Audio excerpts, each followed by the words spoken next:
Khairatabad RTA కార్యాలయం వేదికగా Telangana MLA Srinivas Goud, జేసీ ప్రభాకర్ రెడ్డి వర్గాల మధ్య ఉద్రిక్తత చోటు చేసుకుంది.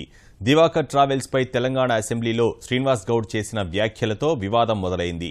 దీనిపై చర్చకు సిద్ధమేనని ఎమ్మెల్యే జేసీ ప్రభాకర్ రెడ్డి ప్రకటించి ఆర్టీఏ కార్యాలయానికి వస్తానని సవాల్ విసిరారు. ఈ క్రమంలో ఆర్టీఏ కార్యాలయం వద్దకు చేరుకున్న జేసీ ప్రభాకర్ రెడ్డిని పోలీసులు అదుపులోకి తీసుకున్నారు. నేను తక్కువ సీట్ల పర్మిషన్ తీసుకొని ఎక్కువ సీట్లు ఎప్పుడు నడపలేదు, గూడ్స్ క్యారీ చేయలేదు, ప్లస్ నాకు స్టేజ్ క్యారీ పర్మిట్ కూడా ఉంది అనే రీతిలో వారు మాట్లాడడం జరిగింది. నా దగ్గర ఏమైనా ఆధారాలు ఉంటే మరి శ్రీనివాస్ గౌడ్ గారిని ఇక్కడికి రమ్మని చెప్పు, నేను ఆధారాలతో రమ్మని చెప్పు, నేను చూపిస్తా అని చెప్పడం జరిగింది. ఈరోజు ఆధారాలతో సహా మేము రావడం జరిగింది.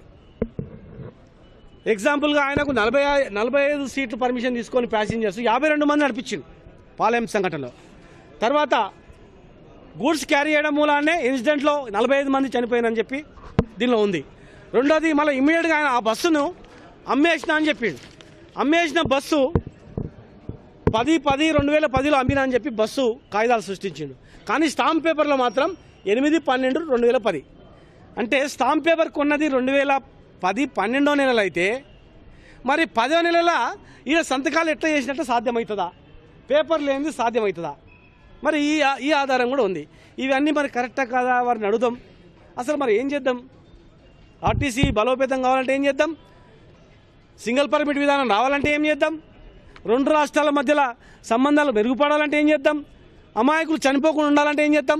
చనిపోయినటువంటి పాలెం బాధితులను కూడా ఏం చేద్దాం? దాని మీద కూడా మాట్లాడడానికి ఈరోజు మీ ఆధారాలతో సహా ఈరోజు రావడం జరిగింది. మరి వారు అక్కడ వచ్చి వారు అరెస్ట్